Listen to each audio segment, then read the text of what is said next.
A volcano is formed by eruptions of lava and ash. Volcanoes are usually cone-shaped mountains or hills. Volcanoes are the least deadly natural habitat. They kill less people than floods or hailstorms. Volcanoes and their eruptions are not the same all over the world. Differences occur in types of volcano, frequency and nature of the eruptions, as well as the landforms that are produced. Volcanic eruptions can happen at destructive and constructive boundaries, but not at conservative boundaries. Volcanoes have different parts to them. They all have magma, which is a molten rock beneath Earth's surface. The vent, which is an opening in the Earth's surface through which volcanic materials escape. The flank, which is the side of a volcano. Lava, which is a molten rock that erupts from a volcano that solidifies as it cools. The crater, which is the mouth of a volcano surrounding a volcanic vent. The conduit, an underground passage magma travels through. The summit, the highest point of the volcano. Ash, which is fragments of lava or rock smaller than 2 millimeters in size that are blasted into the air by volcanic explosions. And an ash cloud, which is a cloud of ash formed by volcanic explosions.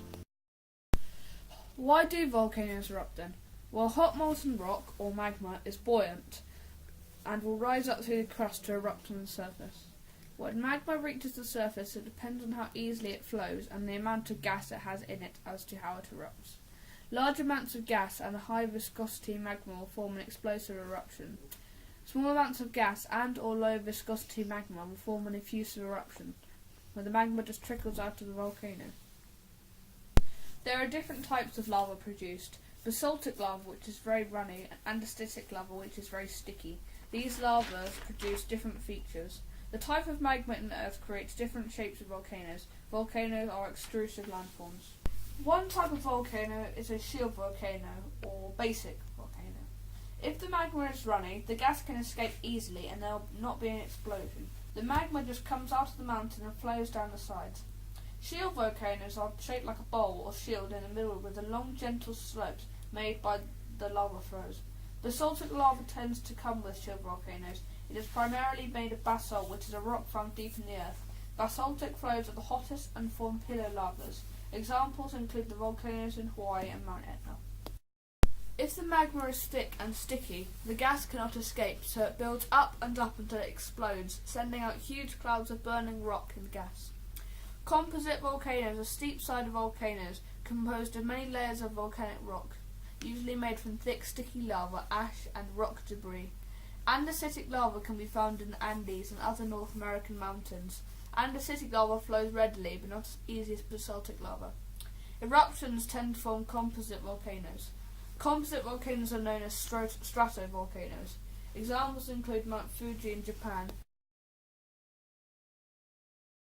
Cinder cones are circular or oval cones built from erupting lava that breaks into small pieces as it shoots into the air. As small pieces fall back to the ground, they cool and form cinders around the vent. It is a steep conical hill of loose pyroclastic fragments that has been built around a volcanic vent. Most cinder cones have a bowl-shaped crater at the summit. Lava domes are formed when erupting lava is too thick to flow and makes a steep-sided mound as the lava piles up near the volcanic vent. It is a roughly circular mound-shaped protrusion resulting from the slow extrusion of viscous lava from a volcano. When a volcano erupts, there are two main hazards. One is caused directly by the volcano and known as a primary hazard, and the second is a direct result of the primary hazard, known as a secondary hazard. Let's look at primary hazards. Lava. Lava flows threaten property more than life. The most dangerous are fissure eruptions, where the fluid basaltic lava reaches speeds of 50 km an hour on steep slopes. Flows are most hazardous when large quantities are released, as it destroys everything in its path.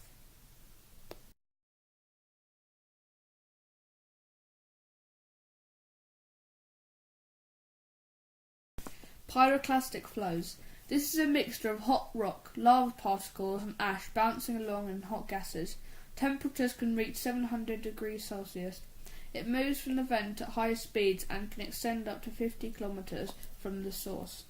It is most commonly associated with explosive and subduction volcanoes. Flows hug the ground and follow the terrain. Ash and tephra fall. This occurs when magma is fragmented by explosions of steam. Fine ash can be carried high into the atmosphere and spread by the wind. It then falls and causes problems such as breathing difficulties and buildings being weighed down and collapsing. Agricultural production is affected a lot. Volcanic gases. Active volcanoes produce gases including water vapour, CO2, sulfur dioxide and chlorine. Lethal levels aren't reached except for at the vent. CO2 is the most dangerous as it is heavier than air and can flow and collect in depressions. This normally only happens in areas immediately surrounding the volcano. Secondary hazards are lahars. These are mudflows of volcanic material. Ash and debris mix with water and flow at high speeds over long distances. This is usually associated with heavy rainfall or ice and snow melt. Landslides. Volcanic eruptions can cause large amounts of material to move, and landslides can occur on steep slopes. The movements of magma or earthquakes before an eruption can also trigger movement.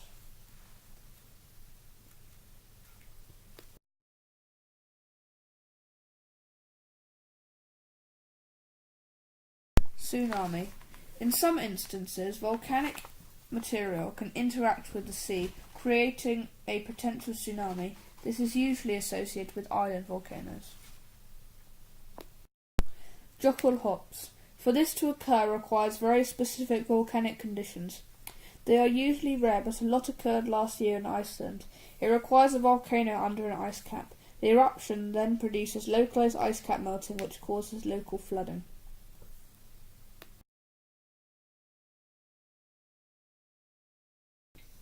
I'd like to tell you a little bit about Pompeii and Herculaneum. I have recently had a personal experience of an active volcano, Mount Vesuvius. I visited Pompeii and Herculaneum and witnessed firsthand the devastation of not just a volcanic eruption in AD 79, but also an earthquake 70 years previously. The eruption in AD 79 was witnessed by Pliny the Younger, who wrote that the volcano ejected a cloud of stones, ash and volcanic gases to a height of 33 kilometres. Molten rock and pumice was spewed out. Pompeii and Herculaneum were destroyed by pyroclastic surges, and the ruins were buried under feet of tephra or ash. The eruption lasted 2 days. The pyroclastic flows on Pompeii were rapid moving and incinerated or suffocated all the population and altered the coastline. Herculaneum was upwind, so did not get the column of ash and pumice. Indeed, as it was much closer to the crater, it was buried under 23 metres of material deposited by the pyroclastic surges. This preserved wooden and other organic-based objects such as roofs, beds, doors, food, and even 300 skeletons.